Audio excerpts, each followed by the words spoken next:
Assalamualaikum warahmatullahi wabarakatuh. Selamat datang di perkuliahan lanjutan dari Fisika Dasar 2. Kita ngebahas sesuatu materi setelah kemarin membahas tentang potensial listrik dan juga beberapa aplikasinya yang sudah beberapa tugas juga yang kalian kerjakan. Pekan ini atau 2 pekan mendatang kita bakalan ngebahas tentang materi yang baru, yaitu tentang ini nih. Sebenarnya hal ini tidak terlalu kalian lupa. Sebenarnya ini adalah tentang kapasitor. Tidak asing seharusnya ya.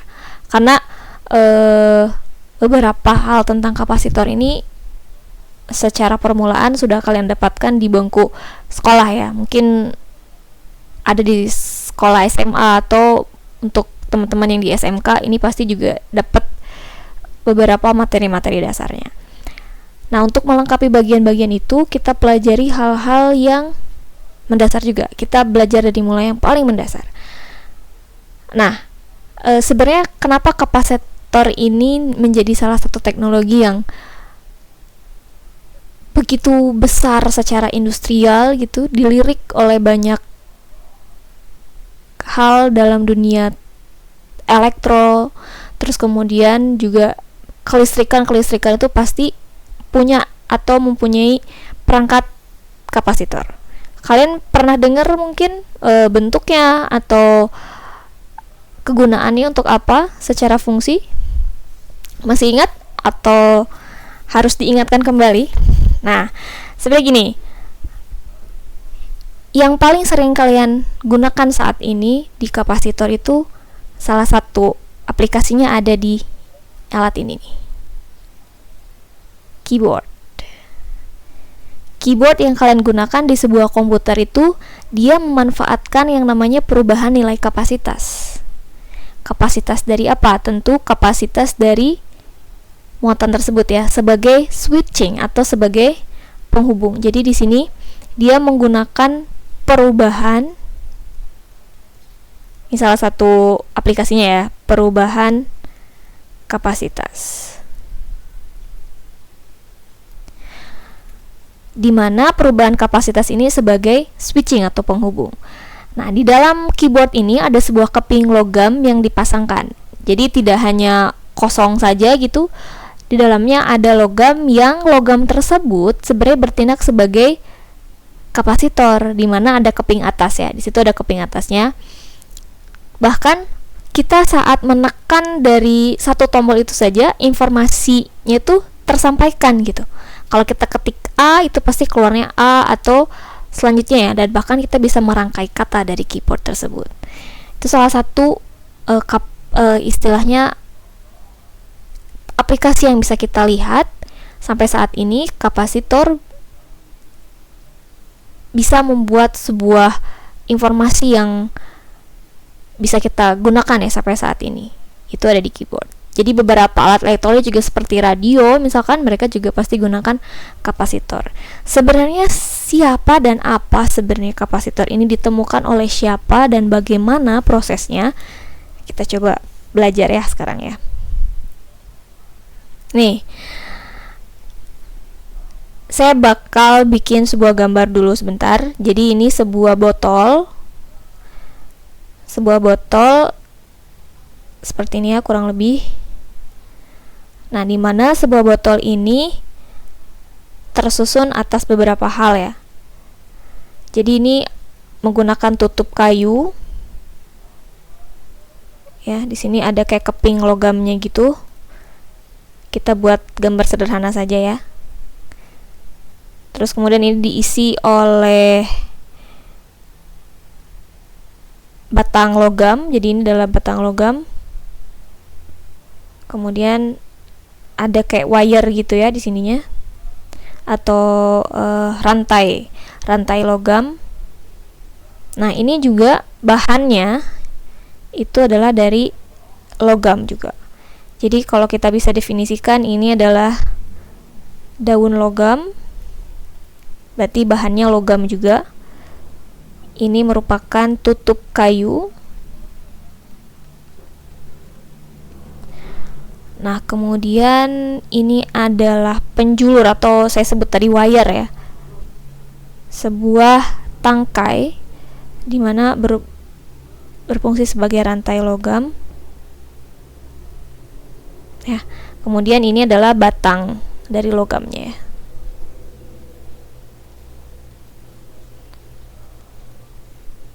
Nah, gambar yang saya buat di sini adalah istilah atau pertama kali dari kapasitor itu dibuat, disebut dengan ini nih.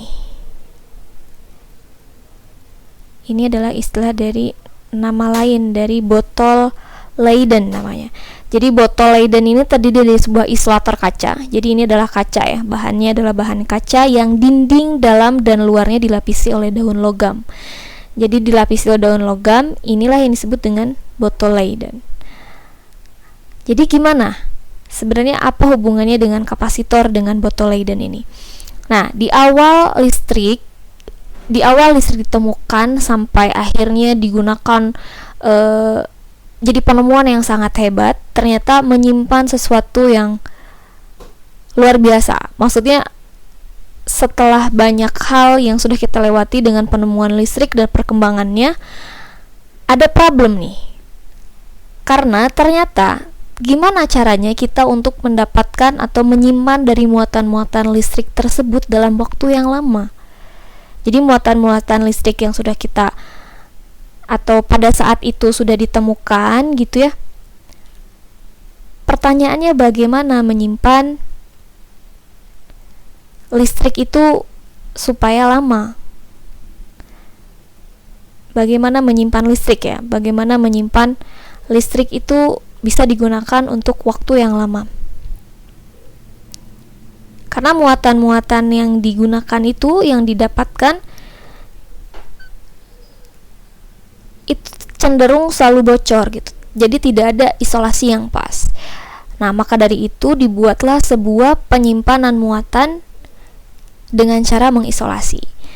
Nah, gimana nih caranya? Ada satu ilmuwan namanya adalah Peter van Maesburg di tahun 1692. Jadi di Universitas Leiden, ini ada ilmuwan Jerman namanya, mencoba menyimpan sebuah besar muatan listrik. Hasilnya itu ini adalah botol Leyden. Jadi di tahun 1746 ya. Di tahun 1746 ini ada peneliti yang mencoba untuk menyimpan suatu besaran jumlah muatan listrik yang dikenal sebagai botol Leyden.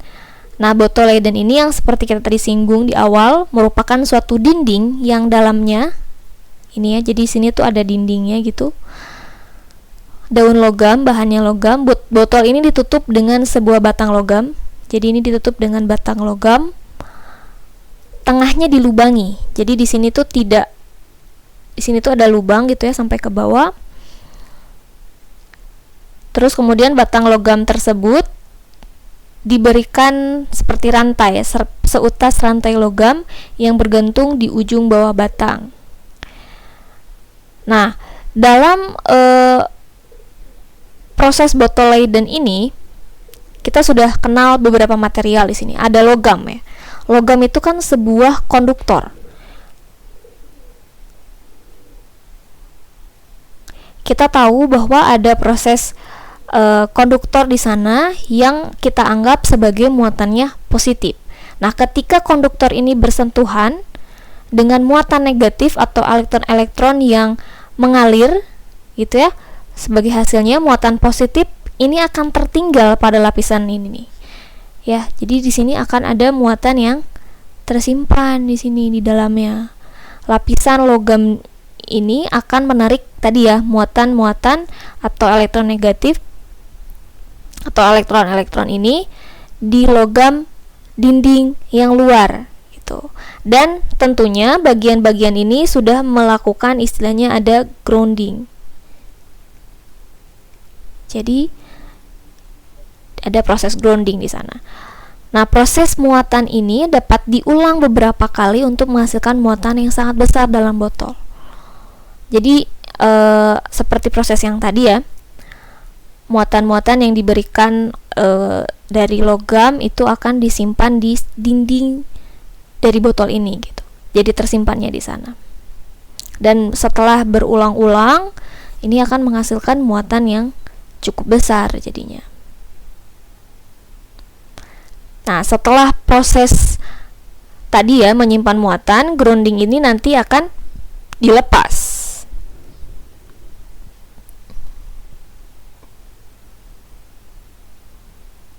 Nah, konduktor atau logam yang tadi kita sudah buat pada dinding untuk menyimpan muatan yang dalam cukup besar ini dapat disimpan dalam jangka waktu yang lama. Tadi kan fungsinya atau tujuannya untuk menyimpan dalam waktu yang lama ya.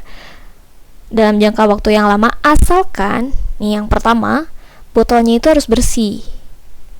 Jelas tidak ada muatan-muatan yang lain, tidak ada yang kotor dan yang tidak ada yang material-material penyusun yang jelek gitu ya. Jadi intinya botolnya harus bersih dan kemudian juga harus kering, dan juga begitu dengan kondisi udara di sekitarnya. Harus bersih, harus kering. Terus kemudian ternyata botol Leiden ini atau penelitian-penelitian tentang botol Leiden ini adalah dasar sebagai bentuk dari pembuatan dari kapasitor yang kita gunakan sekarang. Jadi di 50 tahun berikutnya setelah 1746 baru botol Leiden ini adalah salah satu pendongkrak atau istilahnya proses dasar bagaimana kita menemukan kapasitor. Ya, suatu peralatan yang dapat menyimpan muatan dan energi listrik. Jadi itulah kapasitor. Kapasitor merupakan peralatan yang dapat menyimpan muatan dan energi listrik.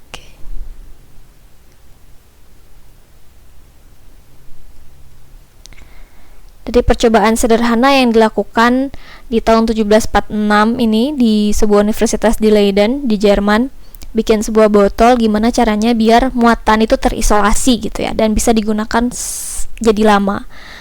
Dan inilah salah satu cikal bakal di 50 tahun ke depan ini sebagai dasar pembuatan kapasitor, di mana fungsi kapasitor untuk menyimpan muatan dan energi listrik.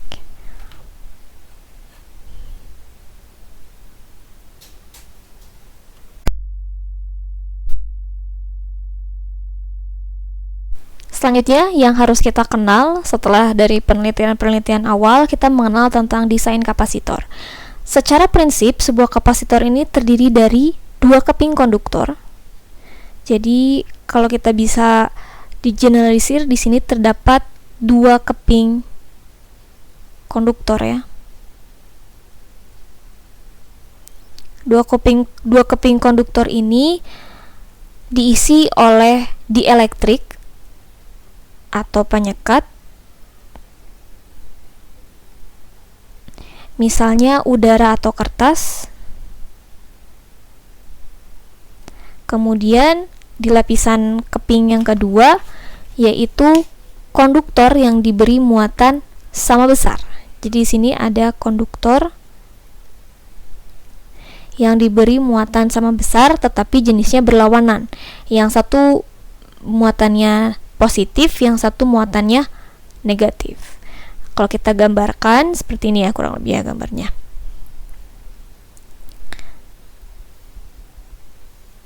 Kita bikin bentuknya yang seperti ini lah ya. Kalau kita lihat lapisannya itu ada di sini. Sini juga ada lapisannya. Terus kemudian di sini ada semacam ini nyambung sini ya maksudnya. Oke. Ini sebagai penghubung.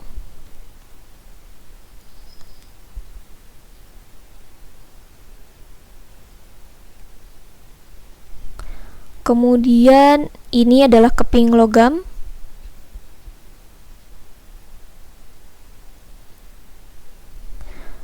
Setelah itu ini adalah bagian dielektriknya ya.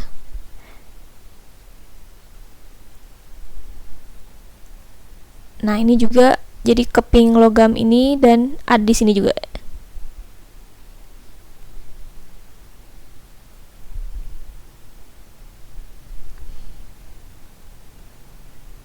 Jadi ini adalah sebuah diagram bentuk dari sebuah kapasitor.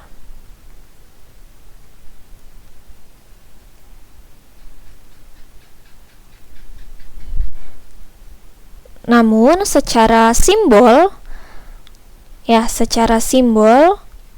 kalau kita gunakan secara simbol di matematis atau secara fisik itu menggunakan simbol hanya seperti ini saja ya. Panjang gitu, terus kemudian ada tanda seperti ini, sama ukurannya. Nah, ini secara simbol. Kalau di rangkaian mungkin seperti ini simbolnya ya. Nah, kemampuan dari kapasitor untuk menyimpan muatan listrik ini dinyatakan oleh besaran tadi apa? Kapasitas ya. Jadi ada suatu besaran ini disebut banyaknya atau kemampuan saat menyimpan muatan listrik.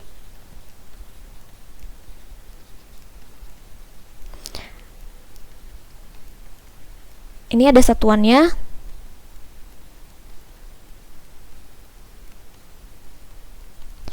Secara satuan internasional, jadi ini kemampuan menyimpan muatan listrik disebut kapasitas ya. Secara satuan internasionalnya adalah F atau namanya adalah Faraday, diambil dari nama salah seorang penemu atau ilmuwan Inggris yang namanya Michael Faraday. Jadi farad ini adalah salah satu ukuran kapasitas yang sangat besar sehingga ukuran kapasitas dari kapasitor ini sering digunakan dengan pernyataan mikrofarad gitu ya untuk ukuran-ukuran yang kecil, terus bisa juga nanofarad dan picofarad. Jadi ini adalah beberapa satuan yang bisa kita definisikan tentang farad. Ya, mikrofarad itu 1 mikrofarad itu nilainya adalah 10 pangkat min 6 farad, atau bisa juga didefinisikan sebagai nanofarad ini sebesar 10 pangkat min 9 farad ya. Atau ada lebih kecil dari nano, ada namanya pico, 1 picofarad atau sekitar 10 pangkat min 12 farad. Kecil sekali berarti ya.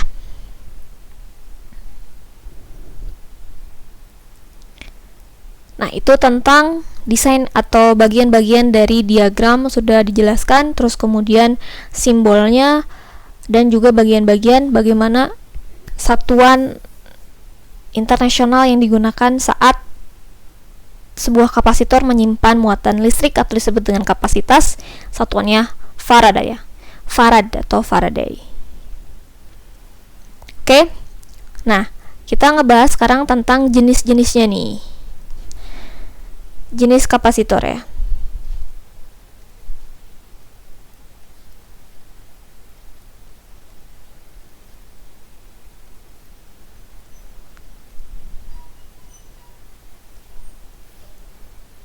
Oke, secara jenis kapasitor ini banyak bentuknya ya, disesuaikan dengan penggunaannya.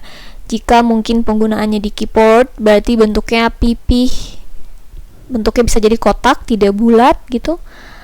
Tapi secara umum akan dibahas nih ada 3 jenis kapasitor yang sering digunakan dalam prakteknya ya. Yang pertama yaitu jenis kapasitor kertas. Nanti kita bahas satu-satu. Terus kemudian setelah kapasitor kertas ada juga elektrolit.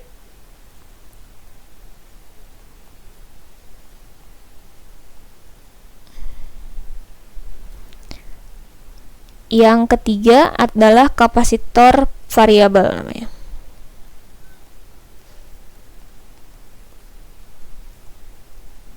Oke, coba kita bahas ya dikit-dikit nih.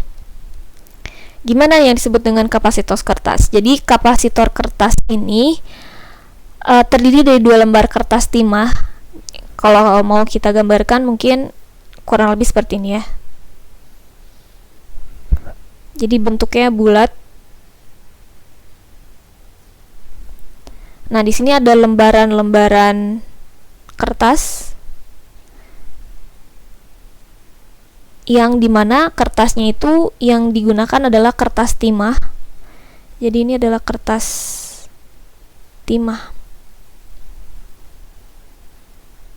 Ya, tapi tetap dia menggunakan keping logam di sininya ya. Di bulatan-bulatan ini ya hanya menggunakan kertas timah yang panjang, di mana fungsi dari keping-keping konduktor dari kertas timah ini digulung pada sebuah silinder yang diberi dielektrik kertas. Jadi kertas ini berfungsi sebagai bahan apa tadi? Di elektrik ya.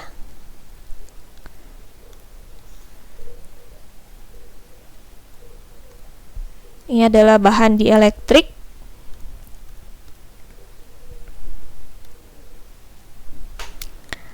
Kemudian kapasitor jenis ini memiliki kapasitas sebesar, nah ini adalah kapasitas yang biasanya dipunyai oleh kapasitor kertas adalah nilainya adalah 0,1 mikrofarad. Kecil sekali ya. Simbolnya sama. Berdasarkan simbol mereka punya simbol seperti ini ya untuk jenis kapasitor kertas. Bagaimana dengan kapasitor bentuknya elektrolit? Nah, kalau bentuknya elektrolit ini lebih kayak seperti baterai ya. Kalau kita gambarkan, ini gambarnya seperti ini. Kalian bisa searching di Google gitu ya, yang jelas gambarnya atau yang bentuk aslinya begitu. Saya gambarkan secara 2 dimensi saja. Di sini ada mirip kayak baterai jadinya ya. Dimana di bagian dalamnya itu ada lapisan-lapisannya juga. Jadi kalau kita rinci, lapisannya itu ada anoda, di mana anoda itu merupakan kertas aluminium oksida. Terus ada juga katoda, di mana katoda ini adalah kertas aluminium. Kemudian ada kertas yang direndam dalam aluminium borat.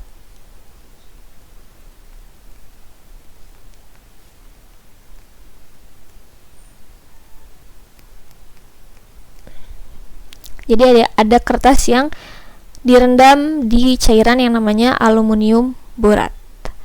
Nah, jadi ini bergulung gitu ya. Jadi bentuknya nanti seperti baterai. Secara simbol, ini bentuknya agak berbeda. Simbolnya jadi seperti ini.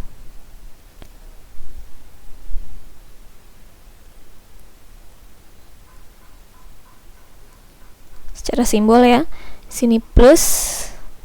Jadi ini artinya adalah ini adalah bagian anoda seperti itu. Ini adalah bagian katoda.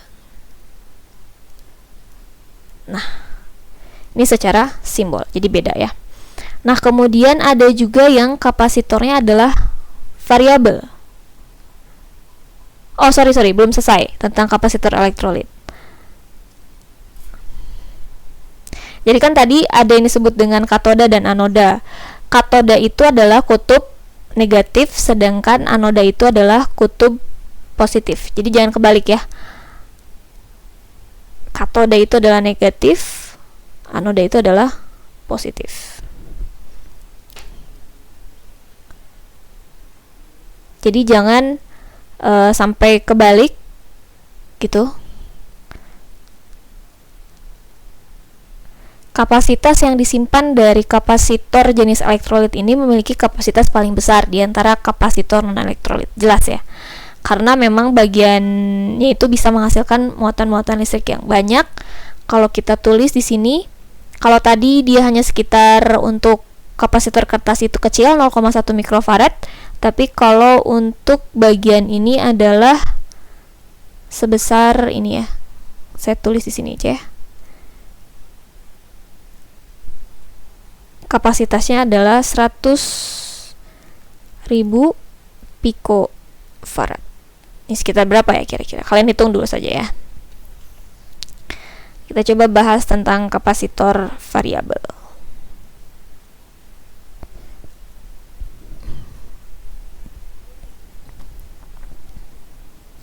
Nah, biasanya kapasitor variabel ini digunakan untuk memilih frekuensi gelombang.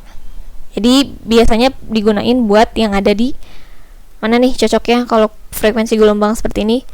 Ya, di radio.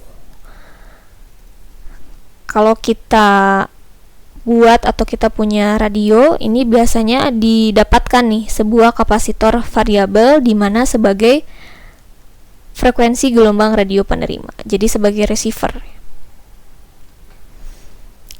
Gambarnya cukup sistematis.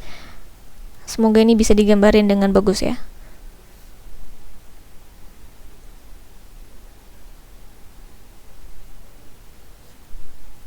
Nah, kurang lebih seperti inilah ya. Ini ada beberapa plat dihubungkan dengan satu putaran seperti ini. Plat ini saling berhubung.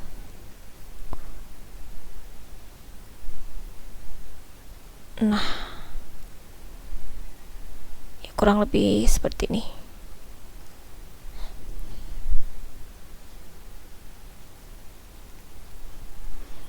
Dimana plat ini ada yang bergerak, jadi ini adalah plat yang bergerak.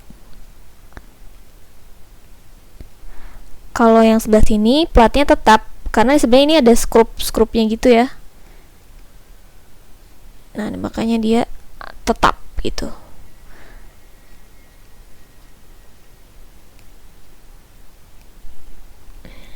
Secara simbol ini agak berbeda sedikit dengan yang lain. Masih tetap menggunakan seperti ini, tapi ada tanda sini dikit. Nah, sini ada tanda panahnya di sini. Gitu. Ini secara simbol ya. Tadi sudah disebutkan bahwa fungsinya sebagai penerima gelombang radio. Seperti yang digambarkan tadi, keping-keping logamnya dia punya yang sejajar atau keping konduktor. Jadi yang sejajar itu adalah bahannya konduktor, dipisahkan dengan udara yang tadi dielektrik, dikumpulkan keping di tahap yang tetap. Jadi di sini dikumpulkan di plat yang tetap agar tidak bergerak. Terus kemudian kumpulan plat yang lain diputar sehingga nilai kapasitornya berubah. Jadi di sini diputar sehingga nilai muatannya atau kumpulannya itu akan berubah. Jadi nilai maksimum yang diberikan pada kapasitas ini sebesar 0,005 mikrofarad atau sekitar 500 pikofarad ya. Ini adalah kapasitasnya. Oke, itu tentang kapasitor variabel.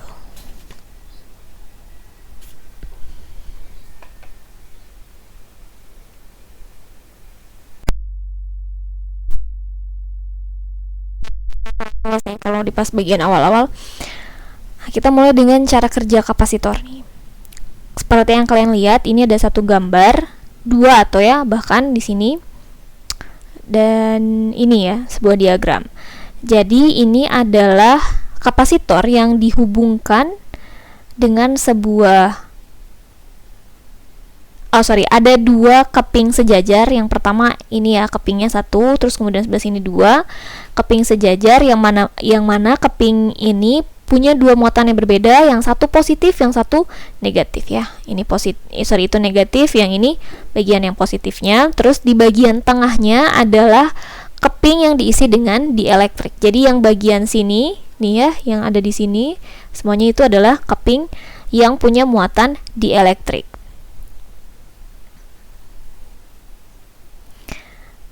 Beda potensial antara keping yang bermuatan positif dan keping yang bermuatan negatif adalah apa?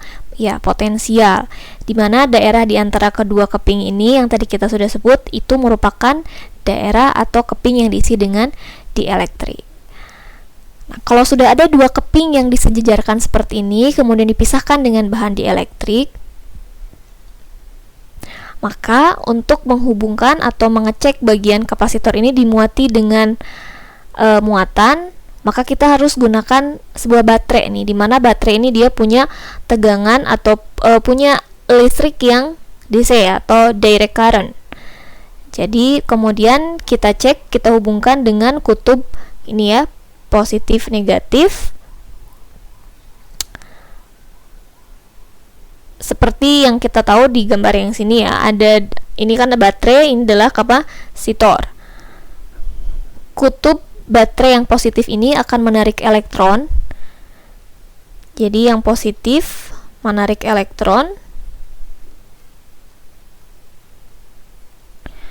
Terus kemudian pada keping kiri, sehingga keping kiri jadi pada keping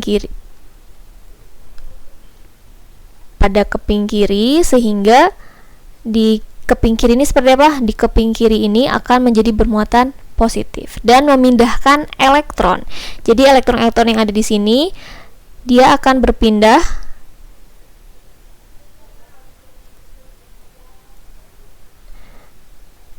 elektron yang negatif akan berpindah, ya kan, karena seolah-olah dia digeser gitu, jadi muatannya berpindah. Jadi muatan elektron yang negatif akan berpindah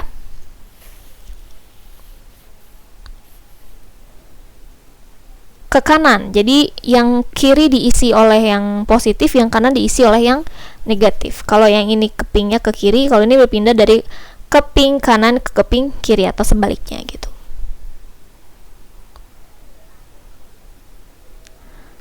Nah, akibat perpindahan elektron ini di potensial keping kiri ini akan lebih besar daripada potensial yang kanan. Ya, jadi ada ketidakseimbangan potensial yang dihasilkan dari keping kiri ke keping kanan sebesar V atau sebesar volt. Nah, proses perpindahan elektron dari keping kiri ke keping kanan melalui baterai ini terus-terus berlangsung sampai beda potensial antara keping yang memiliki beda potensial di baterai ini akan dikatakan penuh dan tidak dapat diisi lagi. Jadi, intinya ada perubahan atau pergeseran muatan, terus kemudian ketidakseimbangan potensial yang beda gitu di proses ini, sehingga elektron ini akan dikatakan telah penuh muatannya dan sampai dia tidak bisa diisi lagi atau di charge gitu ya istilahnya kalau sampai yang kita tahu sampai saat ini. Gitu. Ini adalah salah satu cara kerja dari kapasitor. Jadi kalau kita buat skema yang baru gitu ya dari proses yang sudah tadi kita lewati, ini kan kita punya muatan positif seperti itu. Terus kemudian di sini ada muatan negatif, mereka saling bertukar dan berpindah tempat. Berarti di situ ada proses energi yang mereka lewati. Dari mana mereka dapat? Dari baterai tentunya ya. Segitu. Dari baterai yang dihasilkan. Jadi ada perpindahan. Sehingga menghasilkan beda potensial yang berbeda juga. Aduh, ini acak-acakan. Bentar ya, dirapiin dulu.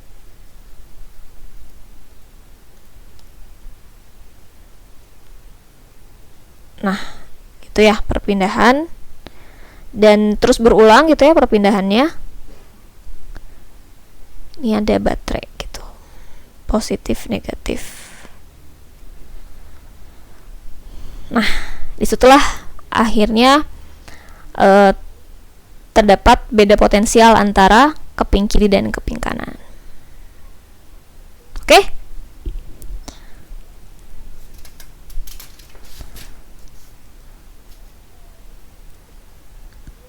Nah, ada beberapa hal yang bisa kita hitung dalam sebuah kapasitor, yaitu tentang kapasitas yang ada dalam antar keping atau istilahnya adalah kapasitansi. Tadi sini bahas kapasitansi. Jadi apa sih sebenarnya kapasitansi itu? Kapasitansi itu adalah perbandingan antara muatan yang disimpan pada setiap keping. Tadi kan ada pergeseran muatan ya antara keping kiri dan keping kanan. Jadi perbandingan antara muatan yang disimpan pada tiap keping terhadap beda potensial yang diciptakan itu disebut dengan kapasitas atau kapasitansi ini diberi lambang C, di mana nilai C itu adalah besarnya muatan dibagi dengan beda potensial. Nah, satuannya itu adalah 1 farad atau 1 coulomb per volt. Jadi kapasitas ini istilahnya adalah suatu kemampuan atau daya tampung ya. Daya tampung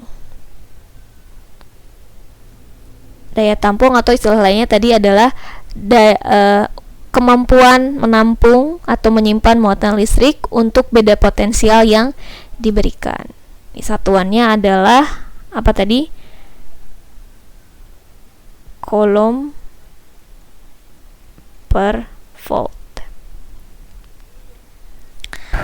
Kita coba gunakan contoh soal ini nih, yang mudah saja. Ada sebuah kapasitor.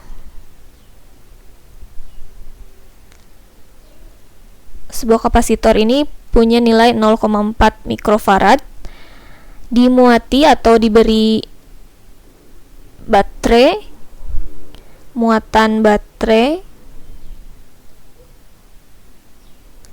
itu besarnya 12 volt. Nah, berapakah muatan yang tersimpan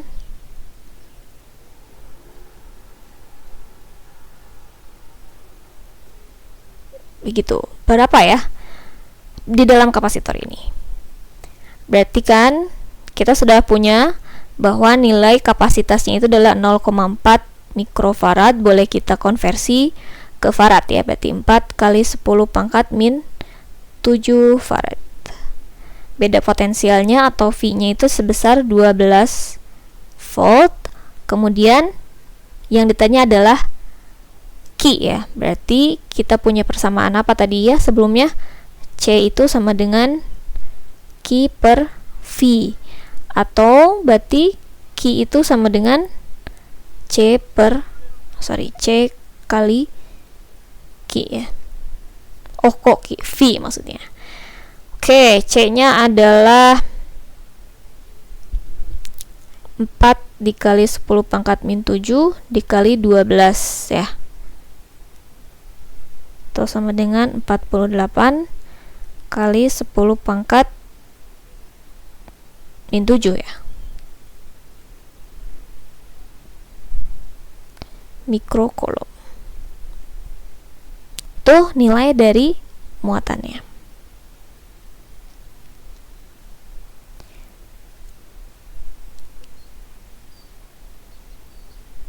Bentar, satuannya apa sih nih? Takutnya beda nih. Farad ya. Ini satuannya adalah farad coulomb.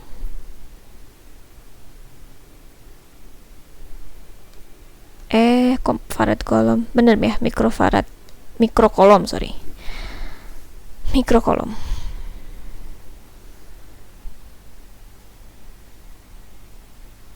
Oke.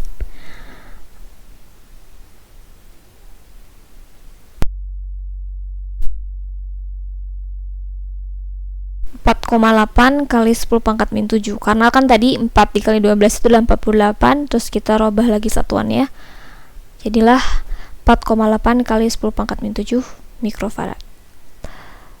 Mikrocoulomb, kenapa farad lagi ya. Itu salah satu contoh soal yang menggunakan kapasitansi atau kapasitas.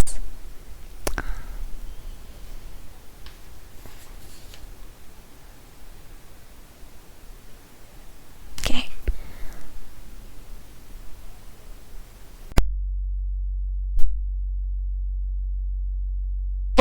Seperti yang kita tahu bahwa kapasitor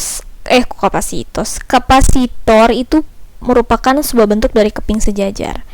Berarti untuk menghitung atau membuat formulasi tentang berapa sih kapasitas yang dipunyai saat bentuknya itu adalah keping sejajar, kan secara gambar itu seperti ini ya.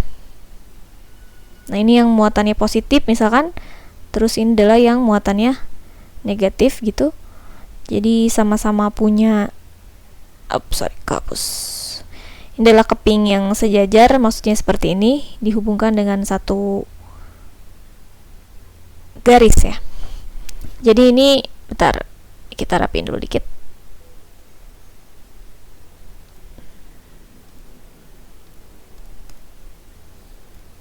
Nah, kurang lebih gini ya.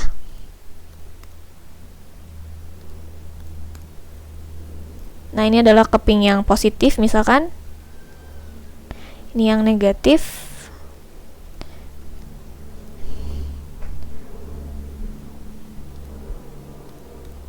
Nah, keping-keping yang ada di sini pun sama, mereka punya kapasitansinya sendiri. Nah, begitu. Dimulai dari keping yang atau muatan yang positif ke muatan yang negatif, dimana di tengah-tengahnya itu kan tadi apa? Ya, dielektrik ya. Dan mereka juga punya jarak, atau masing-masing dari kepingnya itu dia pasti punya jarak sejauh D, dan juga mereka pasti sama-sama punya luas penampang atau A.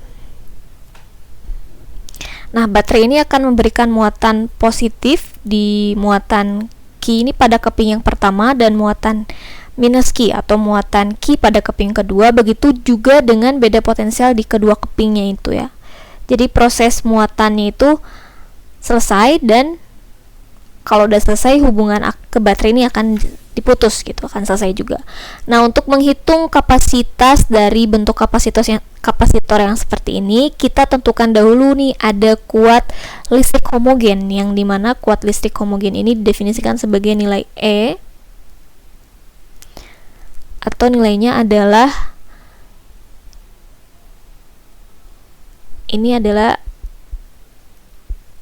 sigma dibagi dengan epsilon 0, dimana sigma ini adalah rapat muatan.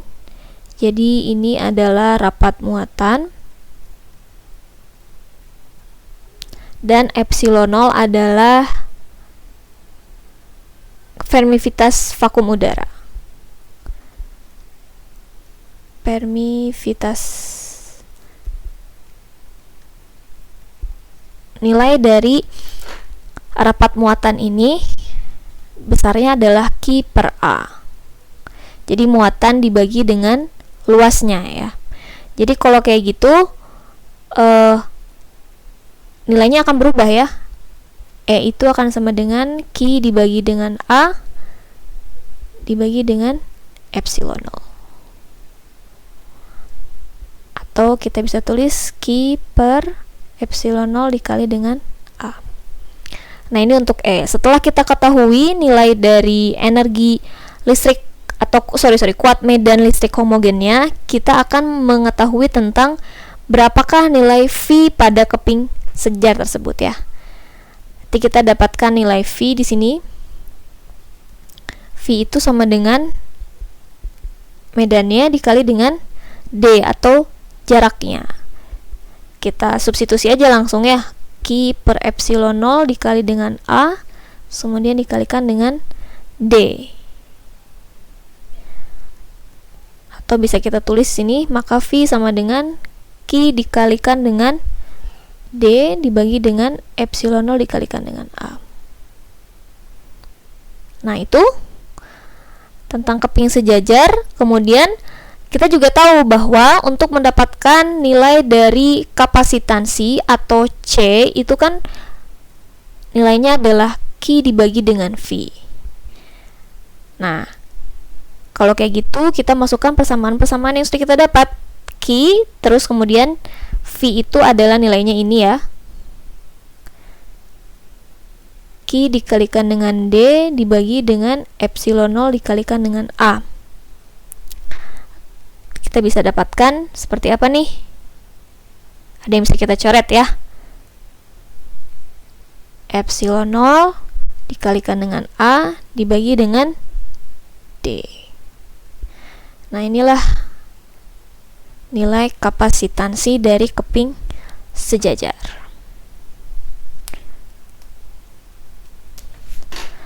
Kita coba contoh soalnya ya. Oke.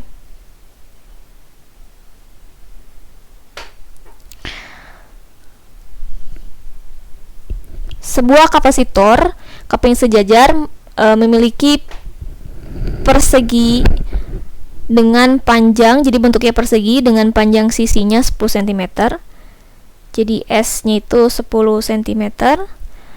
Dipisahkan dengan jarak, berarti ini D ya. Kalau ada perpisahan dengan jarak 1,5 mm. Hitunglah kapasitasnya. Terus kemudian kayak kita coba yang A dulu ya. Hitung kapasitasnya. Berarti karena sisi itu panjangnya S-nya adalah 10 cm, berarti secara luas berarti 10 kuadrat ya. Atau 100 cm. Berarti ini adalah luas atau A ya. Jaraknya adalah 1,5 mm. Berarti berapakah kalau kita buat satuannya ke meter? 1,5 kali 10 pangkat min 3 meter. Ini juga kita jadi 1 meter ya. Jadi yang A itu ditanya hitung kapasitasnya. Hitunglah kapasitas yang diketahuinya yang di sini ya. Ini datanya udah ada nih. Epsilon 0 atau vakumnya itu adalah sebesar 8,85 kali 10 pangkat min 12. Nah, oke. Berarti nilai yang dihitung kalau kapasitasnya berarti dia nyari C kan? C itu sama dengan epsilon 0 dikalikan dengan A dibagi dengan D. Sama dengan 8,85 kali 10 pangkat min 12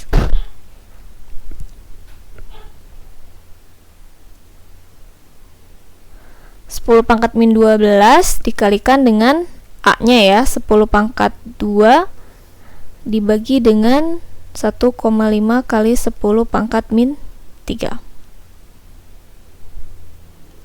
59 kali 10 pangkat min 10 farad atau sama dengan 5,9 nanofarad. Nah, itu berarti untuk kapasitas kapasitor keping kita bisa hitung seperti ini. Pakai persamaan yang sudah kita tadi dapatin ya. Kalau yang kedua, coba kita cari adalah pertanyaan yang B itu, tentukanlah.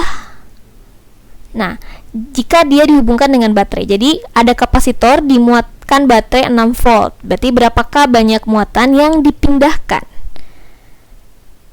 Berapakah ya? Ini pertanyaan kedua. Berapakah atau berapa banyak muatan yang dipindahkan dari satu keping ke keping yang lain saat diberi baterai 6 volt. Jadi ini ada baterai muatannya, bukan muatannya, dayanya 6 volt dihubungkan dengan baterai yang dayanya 6 volt. Berapakah muatan yang dipindahkannya? Begitu ya. Oke, kita coba di sini saja. Berarti kalau gitu V-nya itu kan 6 volt. Ya. Berarti kita gunakan persamaan yang mana nih? Gampang ya kalau yang ini. C sama dengan Q dibagi dengan V. Yang ditanya berarti kan muatan nih. Berarti yang ditanya Q. Berarti Q sama dengan C dikalikan dengan V. C-nya udah dapat kan? Iya, kan dapatnya dari sini. 5,9. Gunakan yang mana boleh, bebas. Mau pakai yang ini bisa, mau pakai yang ini juga bisa. 59 kali 10 pangkat min 10. Berarti saya pakai yang itu ya. Dikalikan dengan 6. Berapa nih? 35,4 kali 10 pangkat min 9 kolom. Atau nilainya adalah 35,4 nano kolom. Konversi-konversi ini boleh kalian buat dalam bentuk apapun, mau bentuk kolom, mau sampai sini juga selesai. Silahkan, mau bentuk yang lebih spesifik boleh. Oke. itu selesai dari perkuliahan kali ini. Nah, saya mau bikin tugas. Saya mau kalian cari beberapa aplikasi tentang kapasitor ini.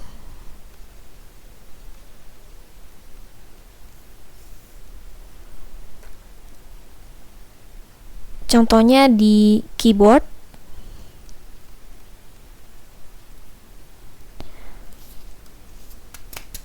Terus ada lagi di bagian-bagian tertentu.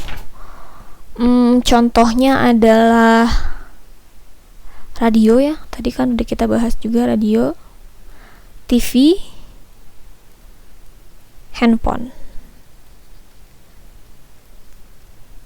Ya, gimana nih? Contohnya misalkan kapasitor pada keyboard, kapasitor pada radio, TV, dan juga handphone. Itu seperti apa gitu ya, secara fungsi dan cara kerjanya. Oke, diketik boleh, tapi saya pengennya detail sampai ada skemanya gitu. Kalian bikin ada skemanya juga, skemanya seperti apa. Terus selain fungsi, cara kerja, kalian juga buatkan skemanya sampai kalian paham, oh iya ternyata di sini tuh ada kapasitornya. Kalau misalkan bukan dari bagian-bagian sini boleh, tapi saya harap bagian di sini disertakan gitu ya. Jadi minimal ada 4 ini. Kalau kalian mau boleh tambah dengan bagian-bagian yang lain lebih bagus. Tapi kalau bisa jelaskan juga fungsi kerja dan apa skemanya dan bagaimana gitu secara detailnya. Oke ya. Semoga kalian bisa memahaminya bareng-bareng. Kita lanjutkan di perkuliahan berikutnya saja tentang materi-materi masih tentang kapasitor. Oke ya. Terima kasih semuanya. Assalamualaikum warahmatullahi wabarakatuh.